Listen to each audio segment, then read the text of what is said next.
Hidma లొంగిపో Bastar IG Sundar Raj హెచ్చరిక. Hidma latest photo అని దీన్ని ఒకటి రిలీజ్ చేస్తున్నారు. హిడ్మా తమ రాడార్ పరిధిలోనే ఉన్నాడంటూ వెల్లడి. ఇప్పటికే రంగంలోకి దిగిన special force. Abujhmad, Bijapur, Indravati national పార్కును జల్లెడ పడుతున్న భద్రతా దళాలట.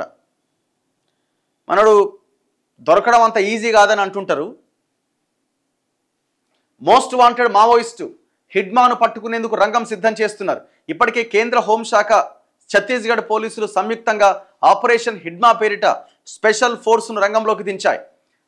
హిడ్మా మా రాడార్ పరిధిలోనే ఉన్నాడు, లొంగిపో లేకుంటే చచ్చిపోతావంటూ బస్తర్ ఐజీ సుందర్ రాజ్ తాజా ప్రకటనలో హెచ్చరించారు.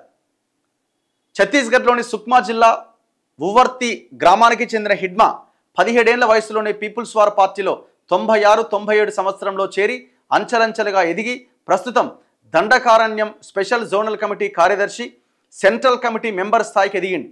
2010లో తాడిమెట్లలో 76 మంది జవాన్లను మట్టుబెట్టిన ఘటనలో మాస్టర్ మైండ్ హిడ్మానే. అప్పటి నుంచి హిడ్మాను పట్టుకునేందుకు ఎన్నో ఆపరేషన్లు జరిగినాయి. కానీ నిఘా వర్గాల వద్ద అతని పాత ఫోటో మాత్రమే ఉండడంతో ఆయన్ను పట్టుకునేందుకు కష్టమైంది. ప్రస్తుతం ఎలా ఉన్నాడో కూడా భద్రతా దళాలకు తెలియదు.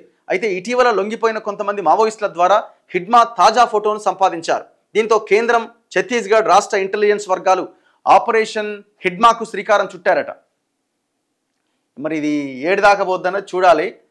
ఇప్పటికే చాలామంది మావోయిస్టులని మట్టు పెడుతున్నారు. పదుల సంఖ్యలో చనిపోతున్నారు. దాదాపు 350 మందికి పైగా మావోయిస్టులు ఈ ఆపరేషన్ కగార్ పేరుతో ఇది చేశారు, చంపేశారు. ఒకవైపునేమో 2026 ఫిబ్రవరి, మార్చి 31 కల్లా మేము అసలు మావోయిస్టులను లేకుండా చేస్తాం, వాళ్ళ ఉనికే ఉండదని అమిత్ షా ప్రకటిస్తున్నాడు.